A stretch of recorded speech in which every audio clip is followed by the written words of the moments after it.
Computer, display the new recruit manifest, Drill Sergeant Kaz'thor commanded, his forearms crossing in frustration as he stood in his office at the Elite Galactic Military Academy.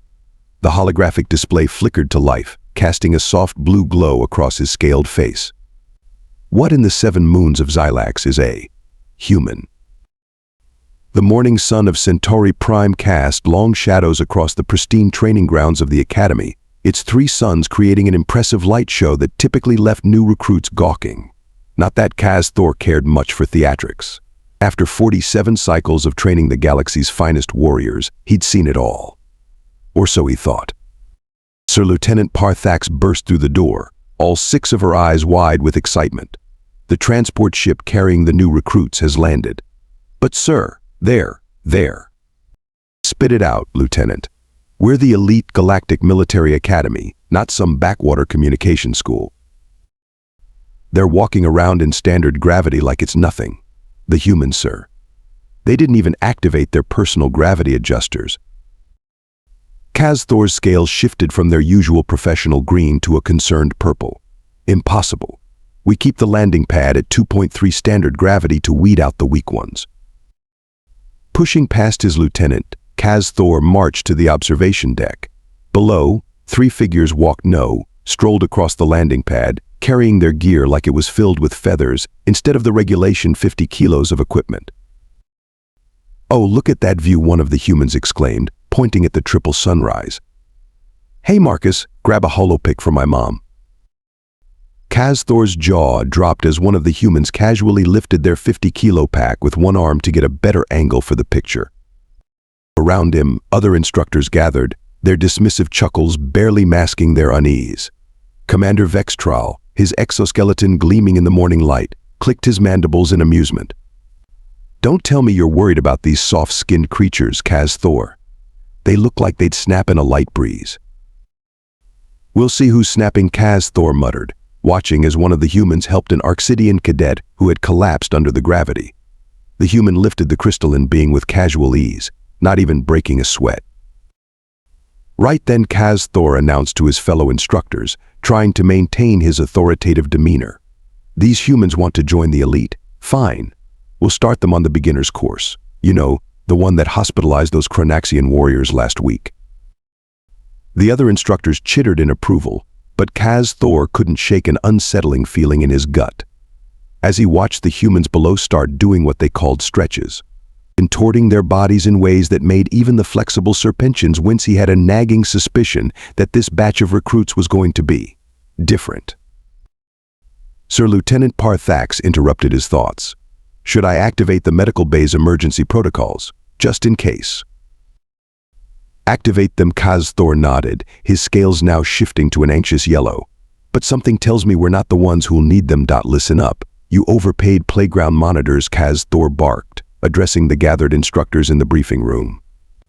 The holographic display behind him showed detailed scans of the human recruits, which made absolutely no sense to anyone present. Commander Vextral raised one of his segmented appendages. "Sir, there must be an error in the medical scans. According to this, these creatures have an internal skeleton made of calcium." "That's correct," Senior Medical Officer Nyx Ara chimed in, her bioluminescent patches pulsing with confusion. "And get this, they have only one heart, no backup organs, and their muscles are basically protein strands. They shouldn't even be able to stand up, let alone pass the basic entrance tests." The room erupted in clicks, whistles, and various other alien expressions of disbelief. Lieutenant Parthax pulled up footage from the morning's landing. "Watch this again. The one called Luna Rodriguez. She helped 3 Gravitonian cadets to their feet. Gravitonians weigh 400 kilos each." "Impossible," shouted Instructor Blix, his gelatinous form rippling with skepticism. "My cousin tried to lift a Gravitonian once. They're still regrowing their load-bearing tentacles." Kaz'thor slammed all 4 hands on the briefing table, causing several instructors to jump, float, or temporarily phase out of existence in surprise. "Enough. Whether these humans are breaking physics or not, we have a job to do. And I say we give them the full Elite Galactic Military Academy welcome."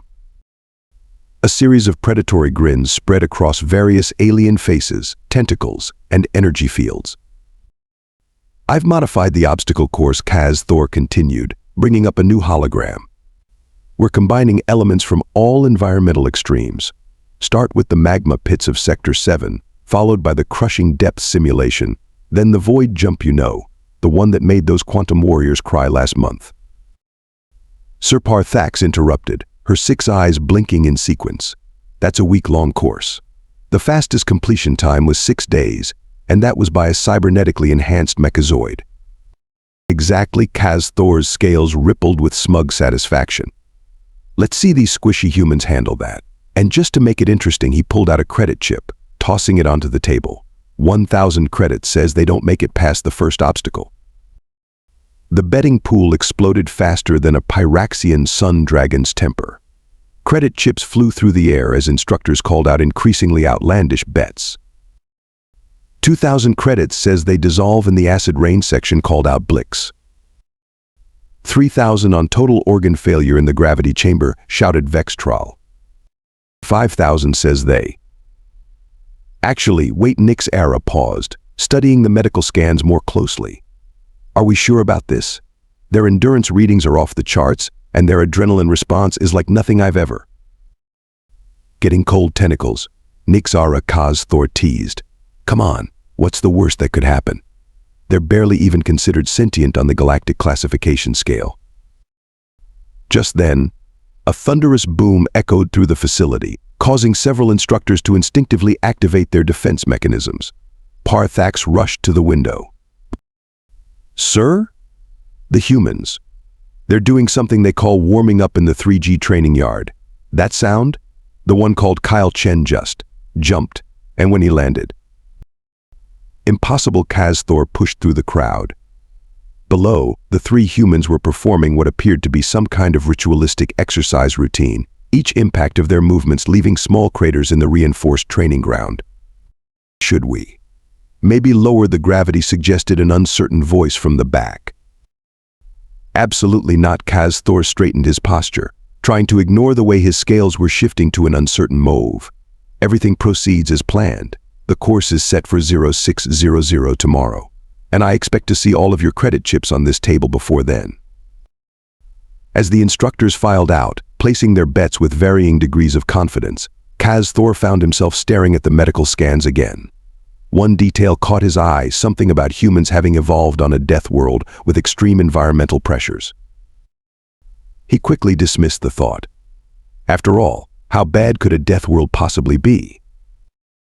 He was about to find out the triple suns hadn't even cleared the horizon when Marcus Stone, Luna Rodriguez, and Kyle Chen reported to the course entrance, looking offensively cheerful for such an early hour. Kaz'thor noted with growing unease that they were carrying water bottles and what they called energy bars, as if this were some casual morning exercise rather than the most grueling military challenge in the galaxy. Good morning, Drill Sergeant Luna called out, her dark ponytail swinging as she actually bounced on her toes in the high gravity. Beautiful day for a run, right? This is not a run, Kaz'thor growled, his scales shifting between authoritative green and concerned purple. This is the elite qualification course. The minimum completion time is 6 days. The maximum survival rate is 40%. The current record holder is 6 days, Marcus interrupted, checking something on his primitive wrist device. We've got dinner plans tonight with some Arxidians. Can we maybe speed this up a bit? Behind Kaz'thor, Lieutenant Parthax's 6 eyes all blinked at different rates, a sure sign of stress. Commander Vextral's mandibles were clicking so rapidly they sounded like a malfunctioning quantum drive. The course begins with the magma pits of Kaz'thor, started his standard briefing. Oh sweet, like a hot tub, Kyle grinned, already stretching.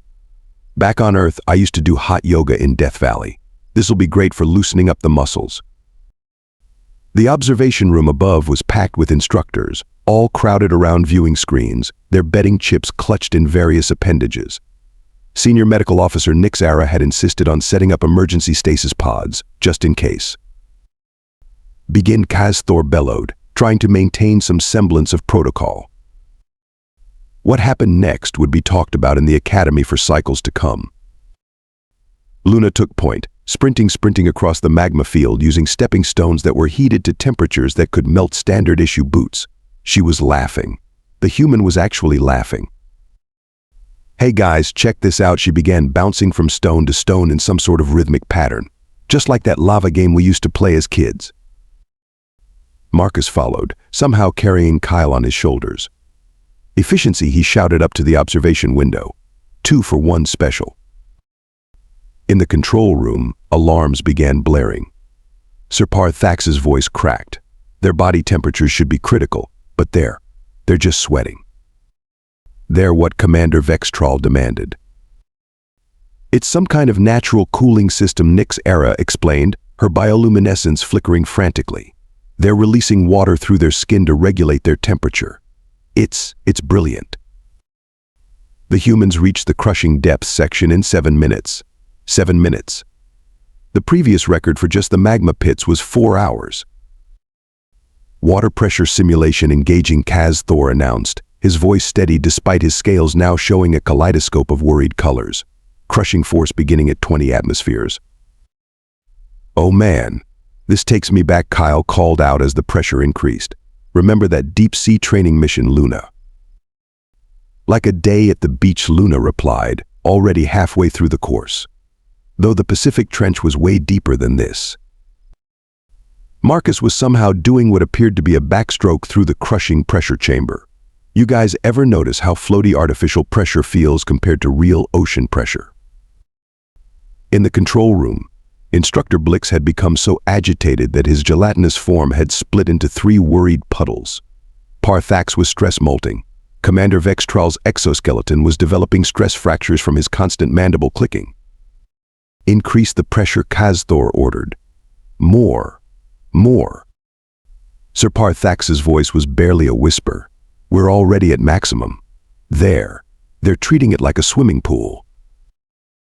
The humans cleared the crushing depths in 12 minutes, emerging on the other side, not gasping for air as every other species did, but comparing their times like it was some sort of game. Then came the void jump, a section of complete nothingness that had to be crossed using only spatial awareness and gravity manipulation. "Watch this," Kyle shouted, then proceeded to do what the humans called a cannonball into the void. The laws of physics took a moment to consider this, seemed to shrug, and let him bounce through space like it was a trampoline. Luna pulled out a small device. "Anyone want to listen to some music while we void hop?" I made a playlist. Marcus was already calculating trajectories in his head. If we time our jumps right, we can use each other's gravitational wake to slingshot through this whole section. Basic orbital mechanics, really. In the control room, Kaz'thor watched as his career, his understanding of the universe, and his substantial betting pool investment all circled the drain. The humans weren't just surviving the course, they were treating it like an amusement park. Sir Parthax approached cautiously, holding a data pad. They're on pace to finish the entire course in under an hour. "Impossible," Kaz'thor whispered, but he was running out of conviction. His scales had settled into a solid shade of disbelieving white. "Also, sir, they're asking if we have any more challenging courses. They say this one's fun, but a bit basic." Through the observation window, they watched as the 3 humans linked arms and began what appeared to be a synchronized void dance routine, complete with humming something they called Space Oddity. Somewhere in the back of the control room, someone started crying. Nobody looked to see who it was. They were all too busy watching their understanding of the universe crumble before 3 dancing Deathworlders who thought crushing pressure was relaxing and magma was a bit warm, but not too bad. The galaxy, Kaz'thor realized, was not ready for humans. Not ready at all. Are they? Are they having a picnic? Commander Vextral's mandibles went completely still, a sign of severe shock, as he watched the surveillance feed of the quantum maze section. Indeed, Luna Rodriguez had called for a quick snack break in the middle of a zone specifically designed to phase matter in and out of reality. She was casually unwrapping something called a protein bar while her molecules randomly shifted between dimensions. "I brought extra if anyone's hungry," she called up to the observation deck, seemingly unaware that she was currently existing in 7 dimensions simultaneously. Kaz'thor's mind flashed back to the Trilaxian elite squad's attempt at this same Section 3 cycles ago. It had taken their scientists 2 months to reassemble the soldiers from the quantum foam. And now here was Kyle Chen using the quantum fluctuations to juggle? Check it out, Kyle called out, tossing small objects through dimensional rifts. If you time it right, you can pass stuff between quantum states. Anyone want to play catch across dimensions? In the observation deck, Senior Medical Officer Nick Zara was frantically comparing readings from previous course attempts to the current situation. Last year, a mechazoid tried to analyze the quantum field. Their central processor melted. These humans are. They're not even using equipment. They're doing it by, what did they call it? Eyeballing it. Through another monitor, they watched Marcus Stone approach the psychic suppression chamber, a room that had once reduced a hive mind collective to traumatized silence. He casually strolled in, whistling something called Walking on Sunshine. Hey, he called back. This is like that meditation retreat I went to in Nepal. Really helps clear the head. Lieutenant Parthax, who had been reviewing historical footage, clicked through failure after failure on her datapad. The Chronaxian warriors, considered the galaxy's finest soldiers, collapsed at the entrance of the magma pits. Current status: Luna using a magma pool to heat up something called coffee. The quantum warriors of Helix Prime trapped in time loops for 3 weeks. Current status: Kyle teaching other recruits how to surf temporal waves. The Void Dancers of Nebula 6 lost in space-time for 2 months. Current status: Marcus mapping a shortcut through the 11th dimension. Sir, a junior instructor burst into the control room, their crystalline form vibrating with panic. The other recruits, they're following the humans. The monitors showed the impossible.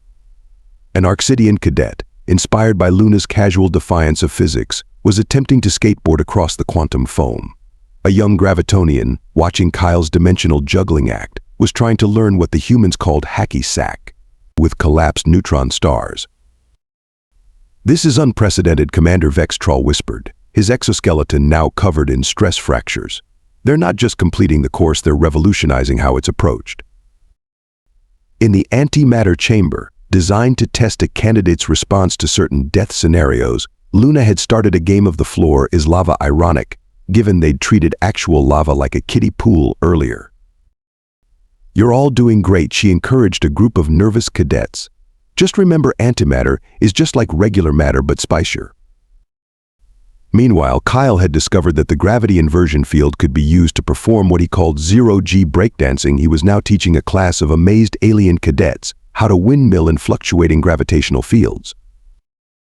Remember, he instructed a floating group of various species. The key is to work with the gravity shifts, not against them. It's just like that time at the lunar nightclub. Kaz'thor watched in silent horror as Marcus approached the psychological warfare section, a chamber that projected one's worst fears. The last hive mind that entered was still in therapy. Marcus walked out 5 minutes later. Pretty neat special effects in there, he commented. Reminded me of that haunted house I worked at during college. Though the existential dread could use some work, maybe add some student loan debt collectors. In the control room, the betting pool lay forgotten. Several instructors had entered a catatonic state. Instructor Blix had evaporated from pure shock and was slowly condensing on the ceiling. Sir Parthax approached Kaz'thor, who hadn't moved for 20 minutes. I've been doing some research on their home planet Earth. It appears to be what ancient texts call a death world. Explained, Kaz'thor managed, his scales now a shade of bewildered gray previously unknown to his species. Well, sir, they evolved on a heavy gravity world with extreme temperature variations, constant exposure to radiation, toxic elements in their atmosphere, aggressive megafauna, and they drink liquid stimulants for fun. Through the monitors, they watched as Luna shared some of this coffee with a group of cadets. An ethereal being temporarily gained physical form from the caffeine shock. They don't just survive adversity, Parthax continued, her voice filled with wonder. They turn it into entertainment. The more dangerous something is, the more fun they have, Kaz'thor finished, finally understanding. They're not completing the course. They're playing with it. As if to emphasize his point, Kyle's voice came through the speakers, "Hey, who wants to see me do a backflip through this black hole?" The sound of multiple alien instructors fainting was drowned out by the cheers of cadets who, just hours ago, had feared these same obstacles. Now they were learning human concepts like parkour and extreme sports terms that would soon be banned in most civilized sectors of space. The galaxy's deadliest military training course had been transformed into what the humans called a party, and somehow, impossibly, that made it more effective than ever before. Kaz'thor made a mental note to update the recruitment brochure and maybe invest in some of that coffee stuff. He had a feeling he'd need IT. Approaching final section. Total elapsed time 47 minutes and 23 seconds, the Academy's AI announced, its usual monotone voice carrying an unmistakable note of disbelief. That's impossible, Commander Vextral stammered, his exoskeleton now covered in so many stress fractures he looked like a mosaic. The calculation algorithms can't even process completion times under 6 days. The control room had descended into beautiful chaos. Warning lights flashed across every console as the system tried to comprehend what was happening. Instructor Blix, still partially evaporated, was raining down in confused droplets. Lieutenant Parthax had stress molted so completely she resembled a plucked quantum fowl. Time parameters exceeded. Reality check failing. System reboot required, the AI continued, starting to glitch. Human performance levels cannot be quantified. Does not compute. Does not BZZZT compute. On the main screen, Marcus, Luna, and Kyle approached the final obstacle, the infamous reality maze. A test so challenging that 2 previous candidates had emerged speaking in mathematical equations, convinced they were sentient probability waves. "Oh cool, non-Euclidean geometry," Luna exclaimed, bouncing on her toes. "Just like that escape room we did in Boston." Warning. Warning, the AI sputtered. Human enthusiasm levels exceeding safety parameters. Joy detected in lethal environments. Error. Error. Kyle was already halfway through the maze, somehow using the warped space-time to perform increasingly complex gymnastics routines. "Hey guys, if you bend reality just right, you can make a half pipe." Critical system failure, the AI announced as Marcus started teaching a group of awestruck alien cadets how to parkour across dimensional barriers. Recreational activity detected in Omega-level hazard zone. Does not compute. Kaz'thor watched in stunned silence as his career, the laws of physics, and several fundamental constants of the universe all simultaneously had nervous breakdowns. Sir Parthax's voice cracked with hysteria. "The humans are. They're rating the obstacles. They're giving them stars like some kind of vacation resort review." "Quantum Maze gets 5 stars for creativity," Luna's voice came through the speakers, "but only 3 stars for difficulty. Could use more temporal paradoxes." Total course time, the AI attempted to announce before sparking violently. 52 minutes and impossible. Reality integrity compromised. The main computer exploded in a shower of sparks. Secondary systems began failing as the facility's entire computational network attempted to process the absurdity of what it was witnessing. Emergency lights strobed wildly, creating what Kyle enthusiastically called a pretty sweet rave setup. "Perfect timing," Marcus called out as they reached the finish line. "Luna, didn't you say those Arxidians wanted to meet for dinner at 07000? The control room erupted into total pandemonium. 3 instructors' phase shifted into alternate dimensions from pure shock. Commander Vextral's mandibles had clicked so fast they created a temporary sonic boom. Senior Medical Officer Nyx Ara's bioluminescence was flashing through colors previously unknown to science. Sir Parthax approached Kaz'thor, who hadn't moved or changed color for several minutes. Should we fail them for breaking reality?" Before Kaz'thor could answer, Luna's voice came through the still-functioning speakers. "Hey, that was a great warm-up. What else you got?" Warm. Up, Kaz'thor's scales shifted to a shade of existential crisis that had no name in any known language.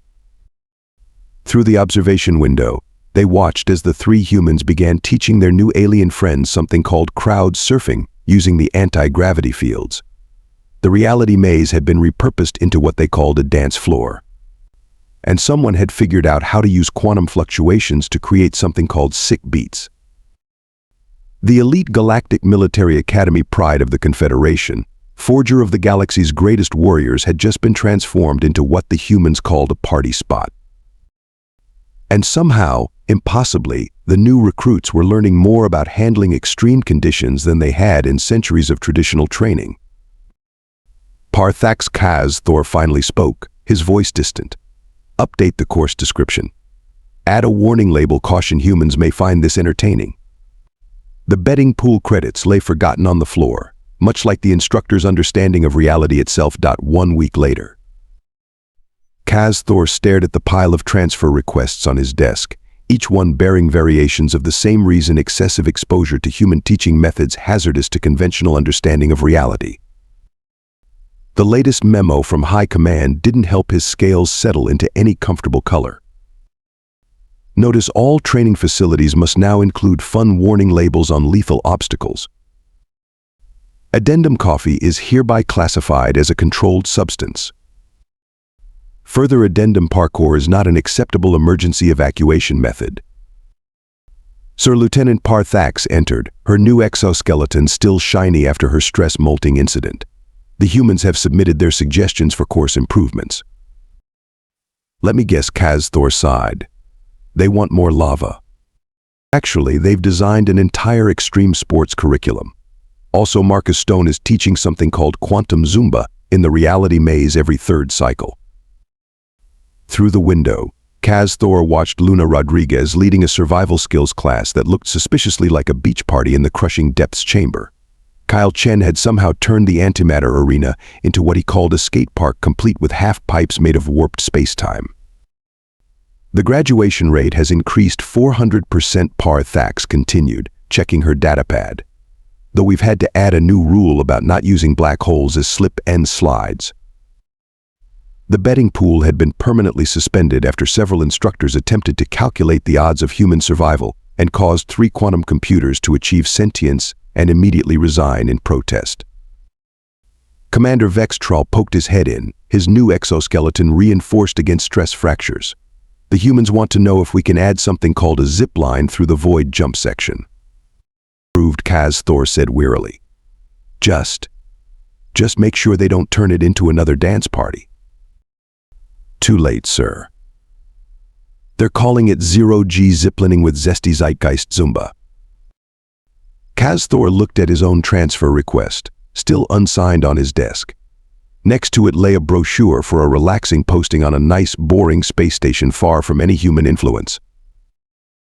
Then he made the mistake of checking the new recruitment numbers.